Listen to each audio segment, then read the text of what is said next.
Good morning students.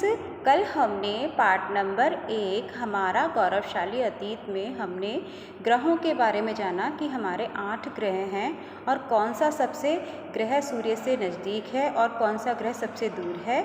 और हमने ये भी जाना कि जो हमारे पूर्वज थे वो आर्य कहलाते थे और इनके स्थानों के विषय में भी काफ़ी मतभेद था।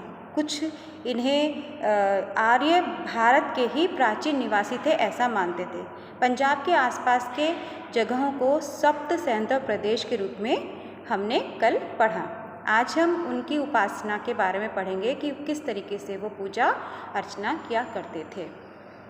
हमारे जो पूर्वज हैं वो प्रकृति की शक्तियों की उपासना करते थे, जो प्रकृति से हमें प्रदान होती हैं उनकी ही वो पूजा किया करते थे। नीले रंग का जो चमकता हुआ आकाश था, लहरों से इतराती हुई नदियाँ थीं और विभिन्न वनस्पतियाँ, पुष्पों से ढकी पृथ्वी, उषा काल यानी कि प्रातः काल, अज्ञान को नष्ट करने वाली अग्नि, समुद्र, जल, वर्षा, वायु आदि में वे देवी शक्ति मानते थे। उन्हीं को मानते थे कि यही भगवान की शक्तियाँ हैं और उन्हीं का गुणगान क्या करते थे। पृथ्वी, अग्नि, वरुण, इंद्र, उषा, मरुत, इन सब की वो पूजा किया करते थे। और इन्हीं भावों को उस समय जो ऋषिगण थे उन्होंने अपनी कविताओं में इन्हें परिभाषित किया है। कैसे किया है? वैदिक संस्कृति में अब इन्होंने अपनी जो कविताएं थी उन्हें किस तरीके से परिभाषित किया है ये हम जानेंगे कि वैदिक संस्कृति में उनकी ये जो रचनाएं थी जिन्हें उन्होंने कविता के रूप में किया था उन्हें मंत्र या ऋचा कहलाती थी। इन मंत्रों को 4 भागों में विभाजित किया गया है जो संहिता कहलाते थे और इन संहिताओं को ऋग्वेद, यजुर्वेद, सामवेद और अथर्ववेद के नाम से जाना जाता है।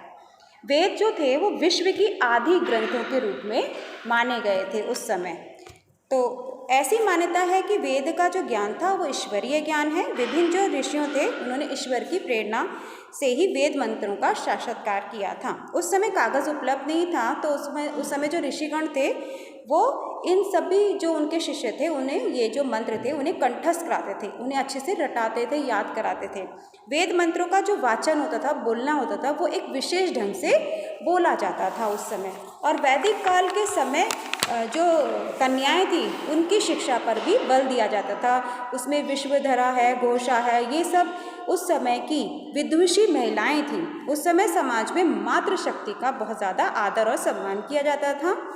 वैदिक काल में जो कर्म था उसके अनुसार 4 वर्ण थे, ब्राह्मण, क्षत्रिय, वैश्य और शूद्र। जीवन को संयमित और नियमित रखने के लिए बनाने के लिए आश्रम की व्यवस्था भी की गई थी। उस समय मनुष्य की आयु को सामान्यतः 100 वर्ष माना गया था। मनुष्य की पूरी आयु को 4 आश्रमों में विभाजित किया गया था, ब्रह्मचर्य आश्रम, गृहस्थ आश्रम, वानप्रस्थ आश्रम और संन्यास आश्रम। ब्रह्मचारी आश्रम जो 25 वर्ष तक की आयु ब्रह्मचारी आश्रम की थी, जिसमें बालक 21 वर्ष की आयु तक गुरु के आश्रम में ही रहकर अपनी विद्या का अध्ययन किया करता था। उसके बाद गृहस्थ आश्रम जिसमें विद्या अध्ययन के पश्चात जब उसका विवाह हो जाता था तब वह गृहस्थ धर्म का पालन किया करता था और वो त्याग तपस्या का जीवन 50 वर्ष तक की आयु तक व्यतीत करता था।